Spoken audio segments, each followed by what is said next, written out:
The 20th African Growth and Opportunities Act Forum, which has concluded with an emphasis that eligible African countries should intensify their efforts in exploiting trade opportunities with the lucrative U.S. market. And Donald Mackay is the CEO of AGOA Global Trade Advisors. He joins us to help us contextualize AGOA, the history behind it, and what the future holds for South African trade partners. Donald, good afternoon to you, and thank you so much for joining us. Let's just take it back to the origin or rather the genesis of AGOA with the president at the time, Bill Clinton, who was, one could argue, a friend of South Africa at the time. Give us the context. Yeah, so South Africa wasn't initially going to be a beneficiary of AGOA. We were going to be left out.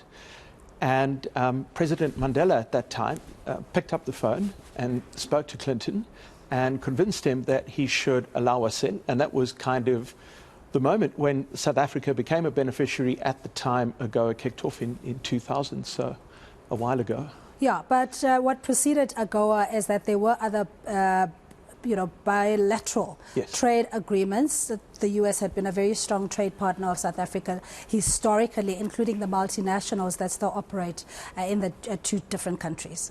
Yeah, that's correct. So, in fact, the U.S. has always done a lot of trade with South Africa. That's certainly not new. It has improved under AGOA, but there've been other systems to try to encourage trade between the regions. So, for example, we have the generalized system of preferences, which goes back to the 70s and, in fact, has now been embedded into AGOA. So, lots of reasons for the U.S. to trade with South Africa over the years. Yeah, and the strides that have been made, as you're saying, this is where that delicate balance is necessary, especially with the other trade partners, BRICS, for example, that could have potentially created a bit of tension with the U.S. Trade relations. Yes, I mean, that still has the potential to scratch things a little bit, and we'll have to see how that unfolds over the next few years, I guess. But certainly there are some of South Africa's trade and foreign relations which do make this relationship with the US a little more sticky than we'd like it to be. Just your observation in AGOA, particularly with the unfortunate remarks made by the US ambassador around the Lady R, do you think that has been done and dusted and it's buried? It's not something that will then blemish the relationships that we have with the US? Yeah, I think it has. So I think South Africa dealt with it as well as we could have, and hopefully that's gone quiet. All right. So now with the fourth, or rather the conclusion of the AGOA summit of forum, we also heard from various commerce and industry ministers from around the continent, a Zambian minister of trade and industry, saying that the lending rate at which Africa lends from the U.S. World Economic Forum, etc., to do business is stifling the growth of African, manufacturing, industrialization, etc. Your view of whether this will change should the AGOA agreement be extended or act? No, so I don't think it will. And I think the reason we have such a high interest rate on our debt is because there's a lot of risk associated with that debt. So in the same way that someone with a poor credit record will get charged a higher interest rate by the bank because they're worried about getting their money back, that is at the heart of the African lending problem. I don't think it's the lenders that are the problem, but many of the African states instead. Yeah, but how do you then loosen that noose, as you were saying? Because if you're over-indebted, you're primarily almost in a slave-master relationship until that debt has been honored. Yeah, so African states have taken on too much debt. That's not a problem that the lenders can solve in the short term. That has to be reduced. A lot of that was introduced by China's Belt and Road Initiative, for example, which created a debt burden that many of the countries couldn't deal with. That is a real problem. Yeah, and I don't mean to oscillate between the BRICS and AGOA, but, the de-dollarization debate had also come about. Of course, that fizzled out very quickly. But nonetheless, where BRICS are essentially saying as vested interest parties, perhaps we need to look at a different model to re-engineer how we trade, perhaps come up with our own currency. That way, we're not over-dependent on the U.S. Your view? No, I think that's ridiculous. And the reason I think it's ridiculous is to set up a BRICS currency would require an alignment between all of those countries' reserve banks, similar tax policies, monetary policies, which would be very, very difficult to align. I think the other thing is people are not forced to use the dollar. The dollar's used because it's a stable currency. You know, there'll always be enough of the dollars. To shift away from the dollar I do think we are over-dollarized, but to move away from that is not easy to do, because what are the alternatives? And certainly even the euro, which would have, if anything, have been a viable alternative to the dollar, has still not seen that kind of uptake. Yeah, but I mean, change is inevitable. So Sure. this is early days. The last we spoke about this is that the various ministers may have to find each other somehow, Yep. initiate the conversation of what it would potentially look like if it does materialize. Yeah, I think Africa needs to work on settling its debt internally within the continent in its own currencies. And there is an initiative underway to try to deal with that. And if that initiative works, that would certainly benefit Africa significantly, so they wouldn't be dependent on the dollar. But that's also very early days, and we'll have to see. Yeah. At this stage of a very sluggish economy, very tough economic climate as well, inflation, or at least Reserve Bank trying to contain that within the targets, but generally the cost of living is high. South Africans are struggling. We're told to, apply austerity measures, tighten the belt. But what you were able to afford as a basket of food is no longer the same than it was in recent years. So how does this benefit South Africans? Or maybe should we be self-serving and take care of our affairs first before we extend all of this benevolence to the rest of the continent? Yes, I think South Africa is dependent on trade. We're a very small economy, and most small economies are dependent on trading with other regions in order to be successful. So I think our trade is extremely important. I think we don't always pay enough attention to the terms of those trade, but the importance of trading with the rest of the world is essential. It is the heart of our economy. And also trading with the Africa Free Trade Corridor and those kind of interventions has expanded, our trade, I suppose, revenue. Let's look at Botswana and Lesotho, and particularly in the manufacturing space, and how they benefit, or they're able to access the markets through the AGOA Act. Yeah, so certainly countries like Lesotho, for example, have been huge beneficiaries of AGOA, largely with their clothing production.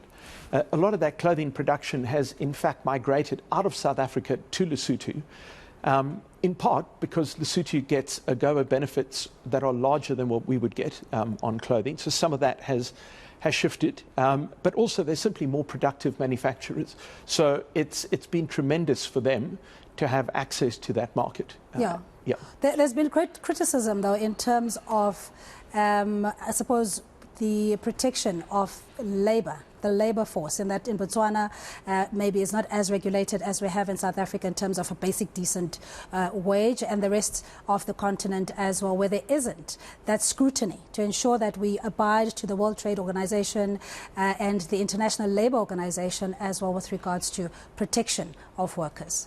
Yeah, I think we have to concern ourselves with the huge number of people that don't have a job, and that's really important. A lot of our labour laws are keeping those people out of the market, and that's not to say we should abandon all labour regulation at all, but we do have to be careful that we're not protecting the employed at the expense of the enormous unemployed population who find themselves unable to get a job because many of those regulations don't allow them to get a foot in the door in the first place. Okay, just maybe an example, because, this is obviously something that had to be negotiated over the years, taking into cognizance also the past, where we come from in terms of the labor exploitation and literally just discarding the benefit, or rather the value that labor brings. So, which labor laws in particular are you saying are essentially stifling job creation or even growth? Yes, I think probably the minimum wage is the single biggest problem we have. So the minimum wage is great when you're employed, but it's terrible when you're not employed, because what the minimum wage does is it sets a minimum level that you have to be worth before you can take a job. I think many of our other labour laws are just fine, but I think putting a minimum wage in place which prohibits people from taking that first job to get that first bit of experience is really pernicious. Yeah. Do you think maybe these are kind of the discussions that should be ventilated in the AGOA Act to say there are political, economic and labour reforms that are required amongst the trading partners for ease of trade and doing business, and also for economic growth and job creation in those markets? No, so I think these are domestic issues. I think we've created a set of domestic laws that make us uncompetitive in certain labour-intensive sectors. We can amend those laws domestically, and if we did that, for example, we would produce more of those things like clothing, which is labour intensive. Instead, as we've tightened up those laws, our employment in sectors like clothing have dropped like a rock. So over the last 13 years, employment in the clothing manufacturing sector has halved.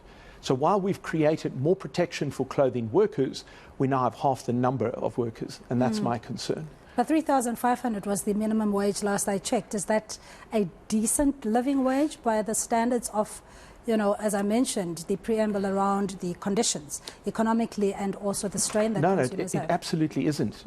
It's horrific if you have to live on 3,500. But your alternative to 3,500 is not 5,000. It's the 350 Rand SRD grant. So the alternative is 1/10 of what the minimum wage is. That's my concern. And how do we compare, if we do a bit of a parity exercise with our counterparts in the US in terms of their labour laws and protection of labour and their income ranges, I guess, in terms of, same work, same qualifications and same remuneration? They earn far more in the US, but the US have a much higher skilled labour force, and they only have around, I think, a 5 or 6% unemployment rate. So the problem is you can't compare us to the US because we're nothing like the US. If you compare us, on the other hand, to a country like Vietnam, which has much looser labour laws, they have a 2.5% unemployment rate.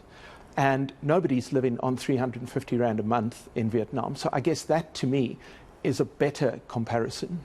Yeah, I don't want to go into the politics necessarily, but I just want us to, again, especially for the benefit of South Africans, because these international conferences take place on the periphery of unemployment, inequality and poverty as well, where there isn't a material benefit to South Africans in the main. So what does AGOA, or the extension, prospective extension thereof, means for South Africans under those conditions? Well, it's an indirect benefit, but like anything else, if we have a market that we can sell more stuff into, the companies that make that stuff will employ more people, they'll manufacture more things.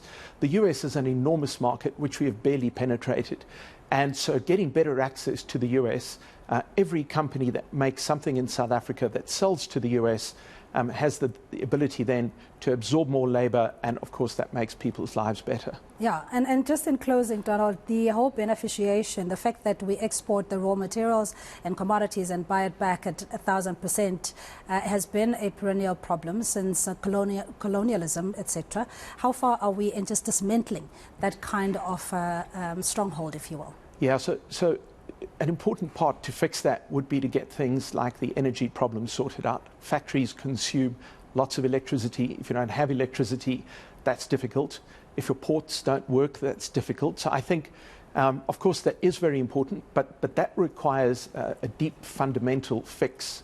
And of course, education. Factories tend to employ people that are better educated, and consequently we have to work on those basics, and I think at that point the rest will follow. Will fall into place. Thank you so much for coming through on a Sunday afternoon.